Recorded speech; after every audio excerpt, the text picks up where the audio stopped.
Good morning दोस्तों, मैं Sandeep loyal आप सभी का लोयल क्लासेस पे स्वागत करता हूं और हरियाणा जीके के कुछ इंपॉर्टेंट बेहतरीन क्वेश्चनों के साथ आप लोगों के बीच। और आप सब जानते हैं कि हमारे एग्जाम में, चाहे आप लोग जो तैयारी कर रहे हैं एचएसएससी सीईटी की या फिर आप तैयारी कर रहे हैं डीएमईआर एग्जाम की, जो हरियाणा जीके की वेटेज हमारे एग्जाम में रहती है वो कितनी है दोस्तों? 75% तो है जो हमारे अदर सब्जेक्ट से आते हैं और जो 25% है वो हरियाणा जीके की वेटेज रहती है। 25% हरियाणा जीके हैं, चाहे आप लोग सीईटी की तैयारी कर रहे हैं या हरियाणा के अलग अलग मेडिकल कॉलेज में होने वाली स्टाफ नर्स के एग्जाम की, जो कि 17 अप्रैल को है। और सीईटी की परीक्षा एनटीए आयोजित करवाएगा जो कि जून महीने में संभावित है।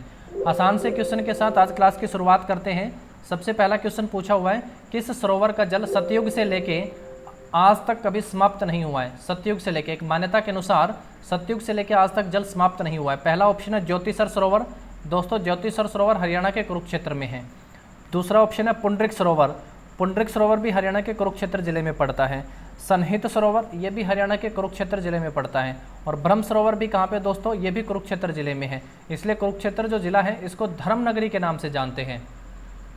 किस नाम से जानते हैं दोस्तों? इसको धर्म नगरी के नाम से इसको जाना जाता है। ज्योतिसर सरोवर की खास बात क्या है? सबकी एक एक खास बात है। ज्योतिसर सरोवर को पेपर में कैसे पूछेगा कि भगवान श्री कृष्ण ने अर्जुन को गीता का उपदेश कहाँ पे दिया था? अर्जुन को गीता का उपदेश, तो अर्जुन को गीता का उपदेश दिया गया था दोस्तों ज्योतिसर में। पहला पॉइंट। पुंडरिक सरोवर, इस क्वेश्चन का आंसर हो गया कि मान्यता के अनुसार सतयुग से लेकर आज तक इसका जो है जल कभी समाप्त नहीं हुआ है। तो ये ऑप्शन बी जो हमारा इस क्वेश्चन का सही आंसर होगा। सनहित सरोवर जो कुरुक्षेत्र में है, यहाँ से पूछेगा कि भगवान विष्णु का स्थायी निवास कहाँ पे है? भगवान विष्णु का स्थायी निवास कहाँ पे माना जाता है? ऐसी मान्यता है कि भगवान विष्णु का स्थायी निवास है यहाँ पे सनहित सरोवर में, या सनहित जिसको तीर्थ कह दिया यहाँ पे, सनहित तीर्थ, ये आंसर ध्यान रखिएगा। स्थायी निवास यहाँ पे माना जाता है। उसके बाद है ब्रह्म सरोवर। और ब्रह्म सरोवर पे तो आप सब जानते हैं, ब्रह्म सरोवर ये कुरुक्षेत्र में है। यहाँ पे इसका जिक्र जो है अलबरूनी की किस पुस्तक किताब उल हिंद में आता है? किताब उल हिंद में किस तीर्थ का जिक्र आता है? तो ब्रह्म सरोवर का। और हरियाणा पुलिस एसआई में पूछा था कि लघु महासागर किसने कहा है? तो अबुल फजल ने। अबुल फजल कौन था? जिसने अकबरनामा की रचना करी थी। अकबर के 9 रत्नों में शामिल अबुल फजल ने ब्रह्म सरोवर को लघु महासागर कहा है। क्या कहा है दोस्तों? लघु महासागर इसे कहा है अबुल फजल ने। ब्रह्म सरोवर चारों की खास बात है, रिपीट करते हैं। ज्योतिसर सरोवर से पूछेगा श्री कृष्ण ने अर्जुन को गीता का उपदेश दिया। पुंडरिक सरोवर है, सतयुग से लेकर आज तक जल समाप्त नहीं हुआ है। सनहित तीर्थ है, भगवान विष्णु का स्थायी निवास माना जाता है। ब्रह्म सरोवर जो है ये भी कुरुक्षेत्र में है। और यहाँ पे क्या कहेगा? किस पुस्तक में? किताब उल हिंद में दोस्तों ब्रह्म सरोवर का जिक्र आता है, ब्रह्म सरोवर का। और दूसरा अबुल फजल ने इसे लघु महासागर भी कहा है, ये भी आप लोग ध्यान सकते हैं। और कई बार पूछा चारों तरफ से पक्का बना हुआ, चारों तरफ से पक्का बना हुआ सरोवर कौन सा है? ब्रह्म सरोवर है। चलिए अब हम लोग आगे बढ़ते हैं, अपने नेक्स्ट क्वेश्चन पे चलते हैं। और बहुत खास आज का बहुत बेहतरीन क्वेश्चन है दोस्तों। ये लास्ट टाइम स्टाफ नर्स वाले एग्जाम में पूछा गया था। दाहिने हाथ का शंख, ये नहीं पूछा गया था, कोई बात नहीं। इसके जैसी 3-4 रचनाएं हैं जो पेपर में पूछी जाती हैं। दाहिने हाथ का शंख, मैंने 5 ऑप्शन ले लिए हैं। इन 5 की रचना में से बहुत संभावना है कि आप में से यहाँ से क्वेश्चन पूछे। सबसे पहला ऑप्शन है रामफल चहल। रामफल चहल से पेपर में पहली बात ये है किस ज़िले से? भिवानी ज़िले से। रामफल चहल भिवानी ज़िले से हैं। और इनसे पेपर में पूछा जाने वाला क्वेश्चन है फागण आ गया, फागण आ गया और सांझा सीर। फागण आ गया और सांझा सीर किसकी रचना है? तो आंसर कीजिएगा रामफल चहल की। उसके बाद लिखा हुआ जय नारायण कौशिक। दूसरा ऑप्शन क्या लिखा दोस्तों यहाँ पे? जय नारायण कौशिक, माटी का मोल। जय नारायण कौशिक की इंपॉर्टेंट रचना क्या है दोस्तों? माटी का मोल। और बूढ़ी सुहागन, बूढ़ी सुहागिन इनकी रचना है। उसके बाद है रमेश चंद्र जैन। तीसरा ऑप्शन जो देख रहे हैं आप लोग यहाँ पे, रमेश चंद्र जैन, मेहंदी रचे हाथ। ये पूछा था शायद लास्ट टाइम, है ना? मेहंदी रचे हाथ किसकी रचना है? तो रमेश चंद्र जैन की रचना है मेहंदी रचे हाथ। एक ऑप्शन है सैयद गुलाम हुसैन शाह, ये रोहतक से थे। सैयद गुलाम हुसैन शाह रोहतक से थे। और इनकी प्रमुख रचना है दाहिने हाथ का शंख। यानी इस क्वेश्चन का आंसर क्या हो जाएगा? हमारा ऑप्शन सी आंसर हो जाएगा। अमृतलाल मदान, अमृतलाल मदान से क्या पूछेगा? लाल धूप। लाल धूप किसकी रचना है दोस्तों? अमृतलाल मदान की। ये चारों पांचों याद कर लीजिएगा, ये बहुत खास हैं और बहुत बार पेपर में पूछा है। जयनारायण कौशिक माटी का मोल पूछा है।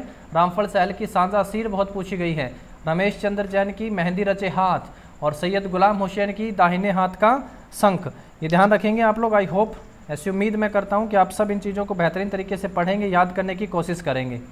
चलिए अब आगे बढ़िएगा। और हाँ, एक और ध्यान रख लीजिएगा यहाँ से, अब एक नहीं 3-4 ध्यान रख लीजिएगा। ये हरियाणवी भाषा से हैं, ये हरियाणवी भाषा से हैं और मैं कई बार आप लोगों को इनको बता भी चुका हूँ। हरियाणवी भाषा से हैं। सबसे पहले देखिएगा, हरियाणवी रामायण की रचना किसने करी? हरियाणवी रामायण। एक पूछेगा थानेश्वरी रामायण, ये क्या पूछेगा? थानेश्वरी रामायण। एक पूछेगा महाभारत का मेवाती में, महाभारत को मेवाती में सृजन किसने करा था? मेवाती में। एक पूछेगा आप लोगों से हरियाणवी चौपड़, HRY लिख दिया है, हरियाणवी चौपड़, हरियाणवी चौपड़ किसने लिखा था? एक पूछेगा हरियाणवी भाषा में अमृतवाणी की रचना किसने करी? अमृतवाणी हरियाणवी भाषा में। ये 5 हरियाणा की इंपॉर्टेंट रचना है, आराम से माइंड में सेट करें इनको। हरियाणवी रामायण ये आपसे पूछेगा तो खुदाबख्श अहमद, खुदाबख्श अहमद ने करी थी, खुदाबख्श अहमद ने हरियाणवी रामायण। थानेश्वरी रामायण पूछेगा तो क्या आंसर कीजिएगा? अहमद बख्श, अहमद बख्श ने थानेश्वरी रामायण की रचना करी थी। महाभारत का मेवाती में सर्जन किसने करा था? सादुल्ला ने, सादुल्ला ने महाभारत का मेवाती में सर्जन करा था। हरियाणवी चौपड़ किसने लिखी थी? गुलाम कादिर ने, गुलाम कादिर ने हरियाणवी चौपड़ की रचना करी थी। और हरियाणवी भाषा में अमृतवाणी की रचना किसने करी थी? संत गरीबदास ने, संत गरीबदास। और इनसे पेपर में पूछेगा छुड़ानी धाम, संत गरीबदास। छुड़ानी धाम किससे संबंधित है? छुड़ानी धाम, छुड़ानी गांव झज्जर जिले में 1717 में इनका जन्म होता है। तो छुड़ानी धाम किससे संबंधित है? गरीबदास से। मेमोराइज कीजिएगा दोस्तों, हरियाणवी अमृतवाणी संत गरीबदास, छुड़ानी धाम इनसे झज्जर जिले में। हरियाणवी चौपड़ गुलाम कादिर, महाभारत का मेवाती में सर्जन सादुल्ला ने, थानेश्वरी रामायण अहमद बख्श, हरियाणवी रामायण खुदाबख्श अहमद। आई होप आप समझ गए हैं। इसका स्क्रीनशॉट ले सकते हैं, इसको नोट डाउन कर सकते हैं। और ऐसी ही हमारी क्लास चलती है एप्लीकेशन के ऊपर। आप लोग लॉयल क्लासेस के नाम से एप्लीकेशन को डाउनलोड कर सकते हैं। अगर आप सीरियसली तैयारी कर रहे हैं तो वहाँ पे मॉक टेस्ट अवेलेबल हैं। और हरियाणा जीके का बहुत इंपॉर्टेंट रोल है दोस्तों आपके एग्जाम में। हरियाणा जीके ही आपका सिलेक्शन करवाएगी या रुकवाएगी। 23 क्वेश्चन आएंगे हरियाणा जीके के, और हम लोग चैप्टर वाइज वहाँ पे हरियाणा जीके को 15 दिन में समेट लेंगे। और फिर लगातार मैराथन लगातार रिवाइज करेंगे हम लोग, जब तक कि आपको बिल्कुल चीज़ें रटी ना जाएँ। हरियाणवी जो ध्यान रखिएगा, हरियाणा जीके लॉयल क्लासेस के नाम से एप्लीकेशन है, डिस्क्रिप्शन में लिंक भी दिया हुआ है। और आप लोग वहाँ से प्ले स्टोर से सर्च भी करके भी इसको इंस्टॉल कर सकते हैं। और स्टोर में आपको वेरियस टाइप्स ऑफ कोर्सेज वहाँ पे दिखेंगे, जो आपको ठीक लगे आप वहाँ से ले सकते हैं।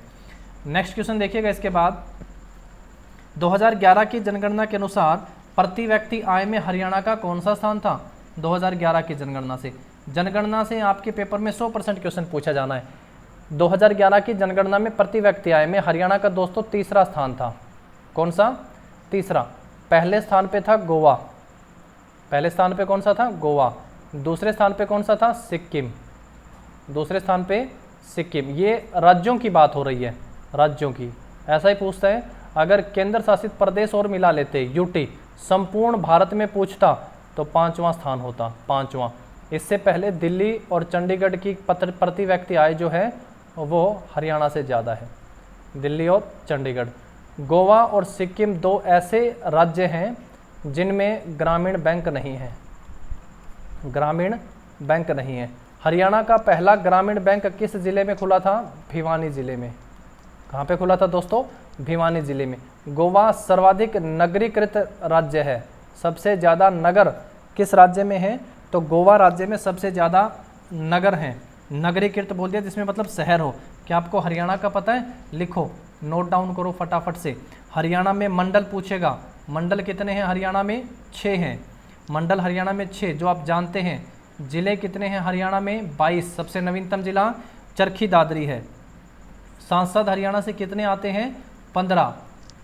15 को कैसे लिखोगे? 10 लोकसभा से, 5 राज्यसभा से आते हैं। नगर निगम, नगर निगम हरियाणा में 11। नगर निगम कितने दोस्तों? 11 हैं। नगर परिषद, नगर परिषद, नगर परिषद कितने हैं? 22 हैं। नगर पालिका, नगर पालिका पूछेगा आपसे कितनी है? 59 है। नगर पालिका 59 है। उसके बाद आपसे पूछेगा सब डिवीज़न पूछेगा तो 74 हैं। तहसील पूछेगा, तहसील 94 है, तहसील 94 है। ब्लॉक पहले 142 थे, अब 143 ब्लॉक हैं हरियाणा के अंदर। शहर कितने हैं हरियाणा में? टाउन शहर 154 है, 154 है हरियाणा में शहर। ये पूरा नोट डाउन कीजिएगा। मंडल 6 हैं, जिले 22 हैं, सांसद 15 हैं, नगर निगम कितने हैं? 11 हैं, नगर परिषद 22 हैं, नगर पालिका कितनी है? 59 है, शहर कितने हैं? 154 हैं, सब डिवीज़न 74, तहसील 94, ब्लॉक 143 हैं। नेक्स्ट क्वेश्चन चलिए इसके बाद देखिएगा। पंजाब एंड हरियाणा हाईकोर्ट का चंडीगढ़ स्थानांतरण किस वर्ष किया गया था? पंजाब एंड हरियाणा हाईकोर्ट का चंडीगढ़ में स्थानांतरण किस वर्ष हुआ था बताइए। पहला ऑप्शन है वर्ष 1947। पंजाब एंड हरियाणा हाईकोर्ट जो है पहले इसे लाहौर हाईकोर्ट के नाम से जाना जाता था, लाहौर हाईकोर्ट के नाम से। इसकी स्थापना हुई थी 1919 में लाहौर में। जब अलग हो गए थे 1947 में इसका स्थानांतरण कर दिया गया था शिमला में। 1955 में इसे कहाँ स्थानांतरित कर दिया गया था? चंडीगढ़ में। और वर्ष 1966 से पंजाब एंड हरियाणा हाईकोर्ट पंजाब, हरियाणा और चंडीगढ़ की संयुक्त हाईकोर्ट है। पंजाब, हरियाणा और चंडीगढ़ की क्या है दोस्तों? ये संयुक्त हाईकोर्ट है। ध्यान रखेंगे आप लोग इसको, पंजाब एंड हरियाणा हाईकोर्ट के बारे में, कि सबसे अगर आपसे पूछेगा कि इसकी स्थापना या इसे किस नाम से जाना जाता था, तो आप लोगों को आंसर यहाँ पे क्या करना है? लाहौर हाईकोर्ट के नाम से जाना जाता था। इसकी स्थापना का वर्ष आपसे पूछेगा तो 1919 में वहाँ पे इसकी स्थापना की गई थी। 1947 में जब देश विभाजन हुआ तो ये कहाँ पे आ गई थी दोस्तों? शिमला में। 55 में कहाँ पे आ गई थी? चंडीगढ़ में। 66 के बाद से पंजाब, हरियाणा और चंडीगढ़ की संयुक्त हाईकोर्ट है ये। अच्छा, इसके पहले यानी 1947 में इसके जज पूछता है मुख्य न्यायाधीश। 1947 में उसके मुख्य न्यायाधीश कौन थे? 1947 में मुख्य न्यायाधीश कौन थे दोस्तों? रामलाल। 1947 में मुख्य न्यायाधीश थे इसके रामलाल। और जब हरियाणा का निर्माण होता है यानी 1966 में, कहाँ गया 66, ये रहा 66 में कौन थे? मेहर सिंह।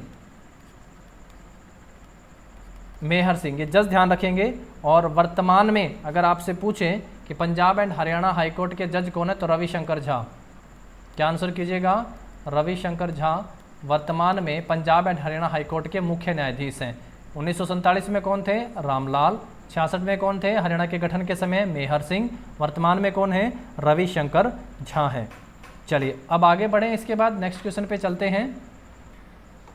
नेक्स्ट आ गया हमारा क्वेश्चन, हरियाणा के किस राज्यपाल का कार्यकाल सबसे लंबा रहा?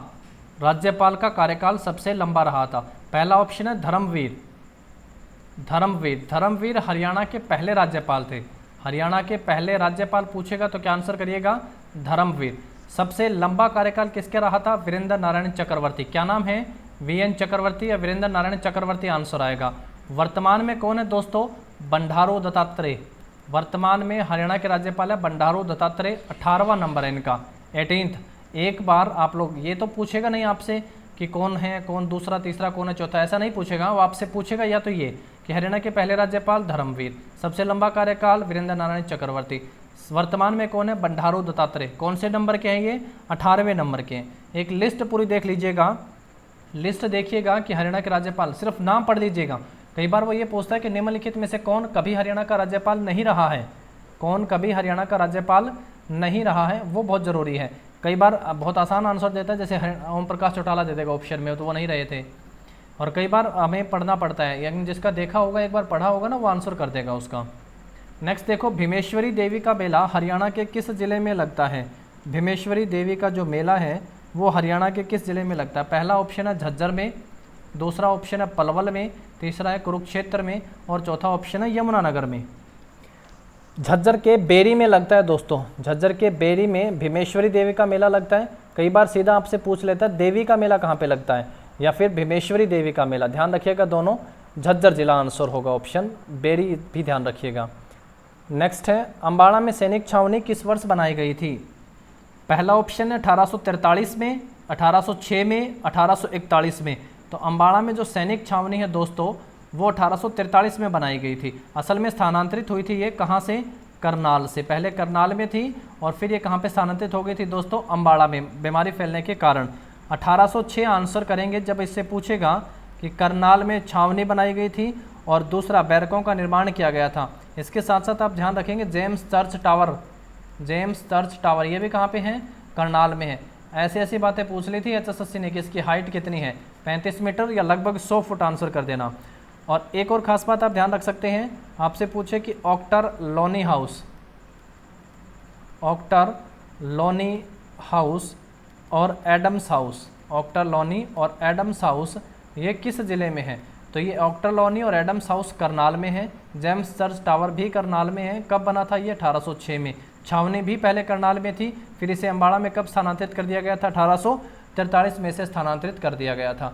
ये भी पॉइंट है जो आप लोगों को ध्यान रखना है और ये आपसे पेपर में पूछा जा सकता है। डायरेक्टली इनडायरेक्टली चीज़ें आती ही हैं पेपर में, तो आप इनको ज़रूर पढ़ते रहिएगा, ध्यान रखिएगा। और करनाल जो है इसे हरियाणा का पेरिस कहते हैं, हरियाणा का पेरिस, यानी जिसको नक्शा बना के कहते हैं ना, बसाया गया शहर था। जैसे चंडीगढ़ को बसाया था, चंडीगढ़ जो है जवाहरलाल नेहरू के सपनों का शहर था, कुछ इसी तरीके से ही है करनाल, इसको भी ध्यान रखिएगा। और हाँ, एक करनाल में जो है महारानी विक्टोरिया के लिए बनाया गया था हॉल, जिसे विक्टोरिया हॉल के नाम से जाना गया, विक्टोरिया हॉल।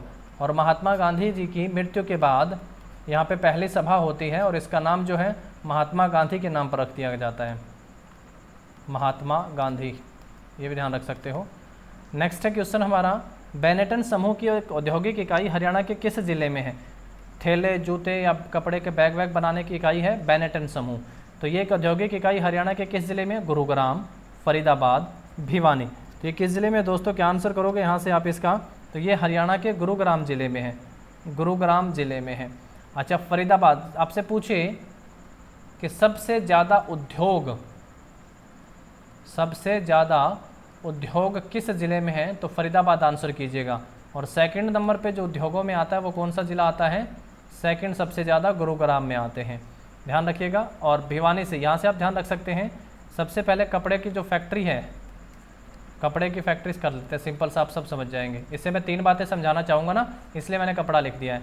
जो कपड़े की फैक्ट्री है वो कहाँ पे स्थापित की गई थी, फैक्ट्री भिवानी में स्थापित की गई थी। दूसरा पॉइंट क्या है, सबसे बड़ा एशिया का जो कपड़ा बाजार जिसे सोरी बाजार कहते हैं, ये कहाँ पे है, रोहतक में है, सोरी बाजार रोहतक में। कपड़े से जो काम होता है यानी दरी बनाने का केंद्र या बुनकरों का शहर ये कौन सा है, पानीपत, बुनकरों का शहर पानीपत। और सूती वस्त्र के लिए फेमस कौन सा है, फतेहाबाद। ये 4 बातें हैं जो एग्जाम में पूछी जाती हैं। फैक्ट्री भिवानी में लगी थी, सोरी बाजार एशिया का सबसे बड़ा कपड़ा बाजार कुरुक्षेत्र में, दरी और बुनकरों का शहर पानीपत हो गया, और सूती उद्योग के लिए जाना जाता है किसे, फतेहाबाद को जाना जाता है। ये 4-5 पॉइंट है ना जो अलग अलग तरीके से हमसे एग्जाम में पूछ लेता है, ध्यान रखिएगा, कभी भी कैसे भी क्वेश्चन पेपर में आ सकते हैं। नेक्स्ट है, हरियाणा का पहला नाभिकीय संयंत्र किस जिले में स्थापित किया गया था, पहला, हरियाणा का पहला। और अगर आपसे पूछे कि भारत का पहला नाभिकीय संयंत्र 1969 में किसके सहयोग से, यूएसए के सहयोग से, 1969 में यूएसए के सहयोग से कहाँ पे स्थापित किया गया था, तारापुर महाराष्ट्र में स्थापित किया गया था पहला। और हरियाणा का पहला 13 और 1 होते हैं 14, 13 जनवरी 2014 को कहाँ पे स्थापित किया गया था, गोरखपुर में। गोरखपुर कहाँ पे है, फतेहाबाद में। और फतेहाबाद को क्या कहते हैं, पिंक सिटी के नाम से फतेहाबाद को जाना जाता है। प्राचीन नाम क्या आया था आंसर, इकदार, प्राचीन नाम। फतेहाबाद को किसने बसाया, फिरोज शाह तुगलक ने, फिरोज शाह ने। किसके नाम पर रखा इसका नाम, अपने बेटे फतेह खां के नाम पर इसका नाम रखा था। नेक्स्ट क्वेश्चन पे, अच्छा संयंत्र पूछे हैं, तो अगर हरियाणा का पहला विद्युत संयंत्र पूछेगा तो क्या आंसर करोगे, फरीदाबाद में 1974 में। और एनएचपीसी पूछेगा आपसे, हाइड्रो पावर एनएचपीसी, इसकी स्थापना का वर्ष है 1975, फतेहाबाद में हो ही गया।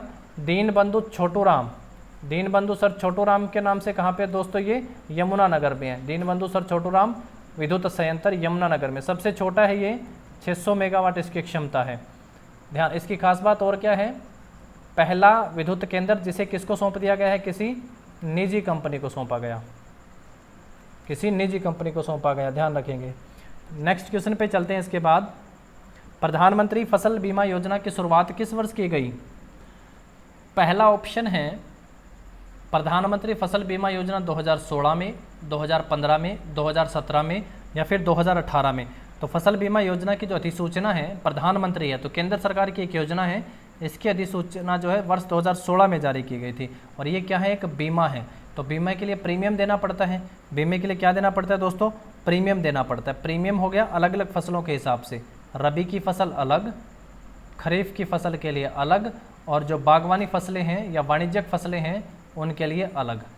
बागवानी और वाणिज्यिक जो फसलें हैं उनके लिए अलग प्रीमियम राशि। सबसे पहले रबी का वर्ड जो है शब्द 2 अक्षरों में है, तो सबसे कम प्रीमियम की राशि इसी के लिए है 1.5%। खरीफ थोड़ा बड़ा हो गया तो थोड़ा बड़ा 2%। बागवानी थोड़ा और बड़ा हो गया तो 5%।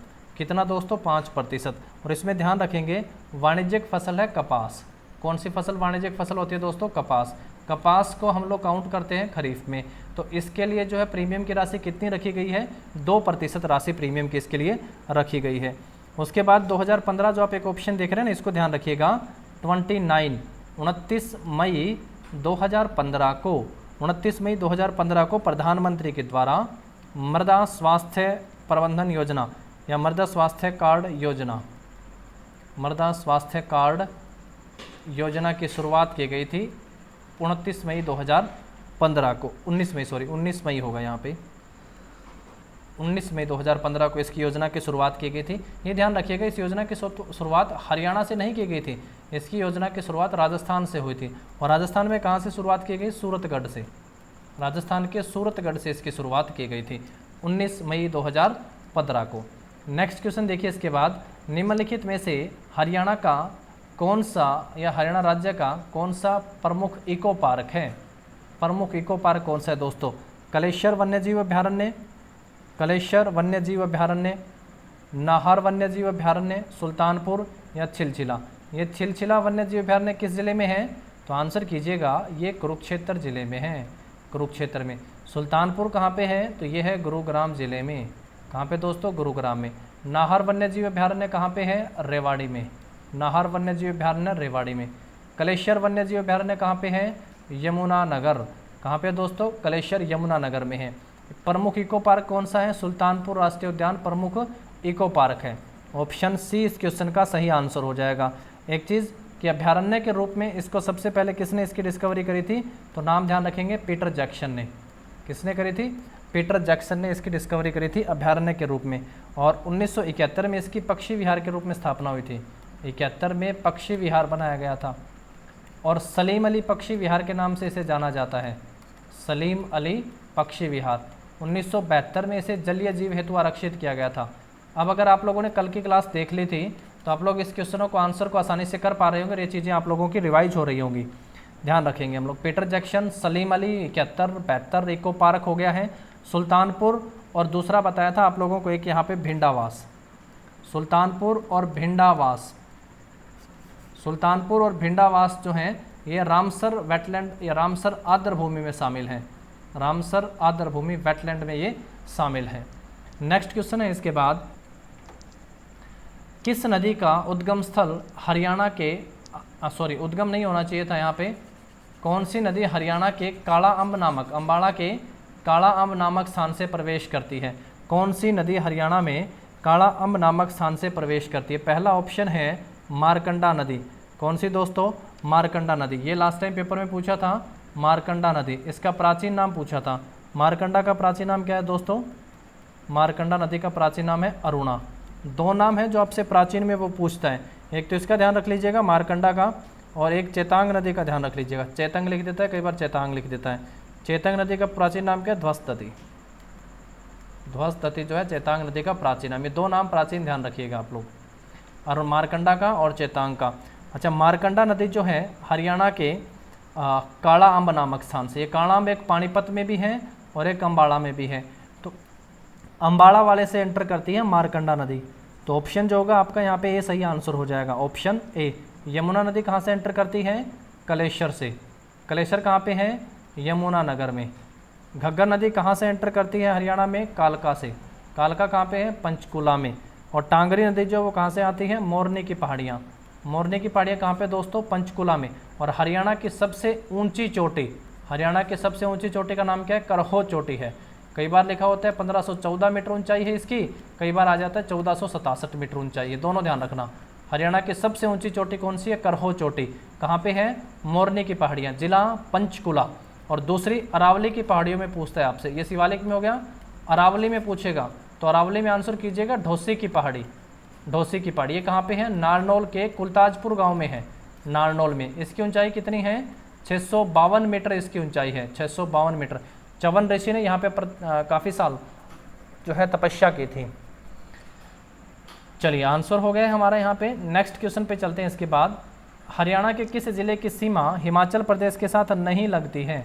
हिमाचल। इस तरीके से आप लोग जो है हरियाणा के मैप को हफ्ते में तो कम से कम 1-2 बार जरूर देखिएगा। ऊपर हमारा नॉर्थ पड़ता है, नीचे साउथ है, यहाँ पे ईस्ट आता है और यहाँ पे हमारा वेस्ट आता है। हम लोग इसको बोलते हैं नॉर्थ वेस्ट, उत्तर पश्चिम। उत्तर पश्चिम में लगता है पंजाब। इसको बोलते हैं साउथ वेस्ट, दक्षिण पश्चिम। यहाँ पे लगता है राजस्थान। इसको बोलते हैं हम लोग, एक तो हो गया उत्तर, नॉर्थ ईस्ट। इसको क्या बोलेंगे? उत्तर पूर्व, उत्तर पूर्व। और कंप्लीट ईस्ट में हो गए हैं पूर्व। कंप्लीट ईस्ट में पूर्व में कौन सा राज्य है? यूपी। और हरियाणा को यूपी से कौन सी नदी अलग करती है? तो यमुना नदी सीमा बनाती है, अलग करती है। अच्छा, ये नॉर्थ वाले जो है दोस्तों, यहाँ पे नॉर्थ में पूछेगा आपसे तो आंसर कीजिएगा कौन सा जिला पड़ता है ऊपर हमारा? पंचकुला। जिले को छोड़ो, नॉर्थ में जो लगते हैं वो ध्यान रखेंगे, हिमाचल प्रदेश। और उसके ठीक नीचे आता है उत्तराखंड। उत्तराखंड की सबसे छोटी सीमा लगती है हमारे यमुनानगर से, यमुनानगर से। और हिमाचल प्रदेश की सीमा ऊपर पंचकुला से पढ़ेंगे हम लोग, उसके साथ है यमुनानगर से पढ़ेंगे हम लोग, ठीक है, कि कहाँ कहाँ इसकी सीमा टच करती है। सबसे छोटी पूछे ना तो आंसर कीजिएगा उत्तराखंड के साथ सबसे छोटी सीमा जो है हरियाणा शेयर करता है, सबसे छोटी। पूछा है हिमाचल प्रदेश के साथ नहीं लगती, ये तो इस क्वेश्चन का आंसर है इसलिए मैंने यहाँ नहीं लिखा है। पंचकुला से लगती है, अम्बाड़ा से भी लगती है, यमुनानगर से भी लगती है। किससे नहीं लगती दोस्तों? कुरुक्षेत्र के साथ हिमाचल प्रदेश जो है सीमा साझा नहीं करता है। एक बार मैप को देखेंगे ना आप लोग हरियाणा के, तब समझ जाएंगे। एक बार मैप को जरूर देखिएगा कि कहाँ कौन सा जिला है, कहाँ कौन सा राज्य पड़ता है। चलिए इसके बाद नेक्स्ट क्वेश्चन पे चलते हैं हम लोग। आंसर हो जाएगा यहाँ पे डी। हरियाणा में रोलेट एक्ट का विरोध प्रदर्शन सबसे पहले किस जिले में होता है? रोलेट एक्ट, देखिएगा रोलेट एक्ट का विरोध प्रदर्शन हो या 1857 की क्रांति के बारे में क्वेश्चन पूछे, दोनों का आंसर एक ही आता है और वो है अम्बाड़ा। रोलेट एक्ट पारित कब होता है? तो आंसर करते हैं 21 मार्च 1919 को रोलेट एक्ट पारित होता है। और रोलेट एक्ट का जो विरोध प्रदर्शन है समूचे भारत के साथ साथ हरियाणा में भी होता है, और हरियाणा में सबसे पहले अम्बाड़ा में होता है। और इसके साथ साथ अम्बाड़ा में ही 1857 की क्रांति का सबसे पहले बिगुल बजता है, क्रांति का भी अम्बाड़ा से। इसी विरोध प्रदर्शन, रोलेट एक्ट के विरोध प्रदर्शन के चलते हरियाणा में कौन आते हैं? बम्बई से चलकर महात्मा गांधी आए, महात्मा गांधी, और उनकी पलवल में गिरफ्तारी हो जाती है। कहाँ पे? पलवल में। कब गिरफ्तार करते हैं? 10 अप्रैल 1919 को। 10 अप्रैल 1919 को महात्मा गांधी की पहली गिरफ्तारी होती है। 10 अप्रैल 1919 को महात्मा गांधी की पहली गिरफ्तारी होती है पलवल रेलवे स्टेशन से। पेपर में पूछिए पलवल रेलवे स्टेशन का इतिहास तो कह दीजिएगा महात्मा गांधी की यहाँ से पहली गिरफ्तारी होती है। उसके बाद 30 जुलाई 1919 को हिसार से महात्मा गांधी की दूसरी गिरफ्तारी, हिसार से सेकंड। तो आंसर पलवल हो गया इसका। पानीपत से भी एक आंसर आप लोग ध्यान रख सकते हैं कि पानीपत में ऐसा क्या हुआ था। असहयोग आंदोलन की पहली जो सभा हरियाणा में, असहयोग आंदोलन महात्मा गांधी कब शुरू करते हैं? 1 अगस्त 1920 को। 5 फरवरी को क्या होती है? चोरा चोरी की घटना होती है। और 11 फरवरी को महात्मा गांधी इस आंदोलन को वापस ले लेते हैं। इसी असहयोग आंदोलन की हरियाणा में पहली सभा कहाँ पे होती है? पानीपत में। और इसकी अध्यक्षता कौन करते हैं? लाला लाजपत राय, लाला लाजपत राय करते हैं इसकी अध्यक्षता। और एक है हमारे grand old man of Punjab, नाम है लाला मुरलीधर। क्या नाम है दोस्तों? लाला मुरलीधर। इन्होंने असहयोग आंदोलन के चलते ही अपनी राय बहादुर की उपाधि को लौटा दिया था। राय बहादुर, राय बहादुर की उपाधि को लौटा दिया था असहयोग आंदोलन के चलते इन्होंने। नेक्स्ट है हर्षवर्धन कालीन ताम्र मुद्राएं कहाँ से प्राप्त हुई? हर्षवर्धन कालीन ताम्र मुद्राएं हरियाणा में कहाँ से प्राप्त हुई? पहला ऑप्शन है सोनीपत, दूसरा ऑप्शन है मीताथल, तीसरा ऑप्शन है राखीगढ़ी और चौथा ऑप्शन है कुणाल। सोनीपत से मिली थी दोस्तों हर्षवर्धन कालीन ताम्र मुद्राएं। ऑप्शन ए सही आंसर हो जाएगा। पहली बात, मीताथल कहाँ पे पड़ता है? भिवानी ज़िले में। पेपर में मीताथल पूछा था स्टाफ नर्स वाले में, भिवानी ज़िले में पड़ता है। यहाँ से क्या प्राप्त हुए हैं? तो यहाँ से जो है समुद्रगुप्तकालीन सिक्के प्राप्त हुए हैं, समुद्रगुप्तकालीन सिक्के।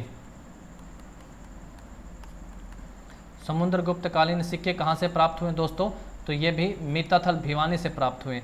राखी गढ़ी जो है ये सबसे बड़ा स्थल है, हरियाणा का सबसे बड़ा हड़प्पा कालीन सिंधु घाटी सभ्यता स्थल है, सबसे बड़ा। और ये कहाँ पे पड़ता है? हिसार में, सबसे बड़ा है हिसार में। कुणाल से राजा का मुकुट प्राप्त हुआ है। राजा का मुकुट कहाँ से प्राप्त हुआ है? कुणाल से। ये किस ज़िले में है? हरियाणा के पिंक सिटी फतेहाबाद में। प्राचीन नाम इकदार था इसका, फतेह खान के नाम पर फिरोज शाह तुगलक ने इसका नाम रखा था।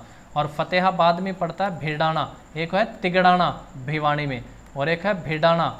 ये सबसे प्राचीन स्थल है, सिंधु घाटी सभ्यता का सबसे प्राचीन स्थल है ये। एक पड़ता है फतेहाबाद में बनावाड़ी। यहाँ से पूछेगा जुते हुए खेत के साक्ष्य, जुते हुए खेत के साक्ष्य कहाँ से प्राप्त हुए हैं? जुते हुए खेत के साक्ष्य तो बनावाड़ी से प्राप्त हुए हैं। चलिए आज की क्लास को यहीं तक करते हैं, कल मिलेंगे कुछ इंपॉर्टेंट बेहतरीन क्वेश्चनों के साथ। तब तक के लिए पढ़ते रहें, देखते रहें, लिखते रहें, जितना हो सके मैक्सिमम कीजिएगा, अपना बेस्ट करने की कोशिश कीजिएगा। Thank you and have a nice day.